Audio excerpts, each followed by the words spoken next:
கமலஹாசனை பொறுத்தவரையே அவர் தான் வந்து first pan Indian star அப்படின்னு சொல்லலாம். ஏன்னா அவர் ஏக்ஜே கேலியில வந்து அவர் மிகப்பெரிய வசூல் சாதனையை பண்ணவர். மரோச்சரித்திரால பண்ணிட்டு அங்கே போய் ஏக்ஜே கேலியில பண்ணி இந்தியா முழுவதுமே ஒரு ஹாட் ட்ராபாக இருந்தவர்.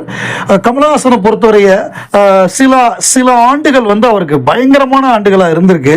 அந்த மாதிரி நான் பார்த்ததில் மிக முக்கியமான ஆண்டு அப்படின்னா உலகநாயகன் கமலஹாசன் கேரியரில் நான் சொல்றது வந்து 1989 பொறுத்தவரைய 4 படங்கள்ல நடித்தாரு. தமிழ்ல அபூர்வ சகோதரர்கள், அப்புறம் தெலுங்குல இந்திரடு சந்திரடு, மலையாளத்துல வந்து சாணக்கியன், அப்புறம் தமிழ்ல வெற்றி விழா. இந்த 4 படங்களும் ஒரே வருஷத்துல வந்தது அப்படின்னா நம்ப முடியுமா?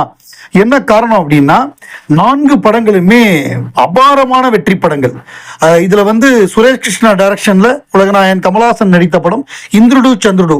இது வந்து இந்திரன் சந்திரங்கிற பேர்ல தமிழ்லையும் டப் பண்ணாங்க. இந்த படம் தெலுங்குல ஒரு வருஷம் ஒண்ணுச்சு, பயங்கரமான ஹிட்.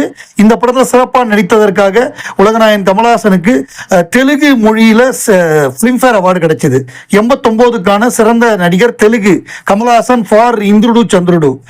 அதே ஆண்டு சாணக்கியன் 1989 சாணக்கியன் மலையாளத்துல வந்து மாபெரும் வெற்றி படமா வந்தது. அதுல கமலஹாசனுடைய நடிப்பு வெகுவாக பாராட்டப்பட்டது. ஜான்சன் அப்படிங்கிற அவருடைய கேரக்டர், திலகன் தான் அந்த படத்துல வில்லனா நடிச்சிருப்பாரு. பிரமாதமான படம். ஸோ இந்த படத்துல நடித்ததற்காக சிறந்த நடிகர் மலையாளம் உலகநாயகன் கமலஹாசன் 89க்காக. அதே ஆண்டு அபூர்வ சகோதரர்கள், இந்த படம் வந்து மிகப்பெரிய இண்டஸ்ட்ரி ஹிட்டான படம். அதாவது 1982 வெளியான சகலகலா வல்லவன் படத்துடைய வசூலை முறியடித்து இண்டஸ்ட்ரி ஹிட்டான படம்னா அபூர்வ சகோதரர்கள். அதில் 3 வேடங்களில் நடித்திருப்பார். அதில் குள்ள அப்பு கேரக்டர் மிகவும் பெரிதாக பேசப்பட்டது. இந்த படம் தான் அதிகமாக 2 கோடி டிக்கெட் வித்த படம்.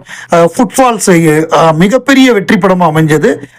இது வந்து ஹிந்தி எல்லா மொழிகளிலுமே பெரிய வெற்றியாக அமைஞ்ச படம். இந்த படத்தில் நடித்ததுக்காக தமிழ் மொழிக்காக சிறந்த நடிகருக்கான பிலிம்பேர் விருது உலகநாயகன் கமலஹாசனுக்கு கிடைத்தது. அதே 89 இது வந்து 89 வருடம் ஏப்ரல் 14 தமிழ் புத்தாண்டுக்கு வெளியாகி இந்த படத்துடைய பாடல்களா இருக்கட்டும், இந்த படத்துல வந்து டயலாகா இருக்கட்டும், எல்லாமே பெரிய பெரிய வரவேற்பை பெற்றது. அதே மாதிரி அந்த வருடம் தீபாவளி 1989 தீபாவளிக்கு வெளிவந்த படம் அப்படிங்கிறது வந்து சிவாஜி பிலிம்ஸ் தயாரித்து உலகநாயகன் கமலஹாசன் பிரபு 2 பேரும் சேர்ந்து நடிச்சு பிரதாப் போத்தன் டைரக்ட் பண்ணி இளையராஜாவோட இசையில வெளிவந்த வெற்றி விழா படம்.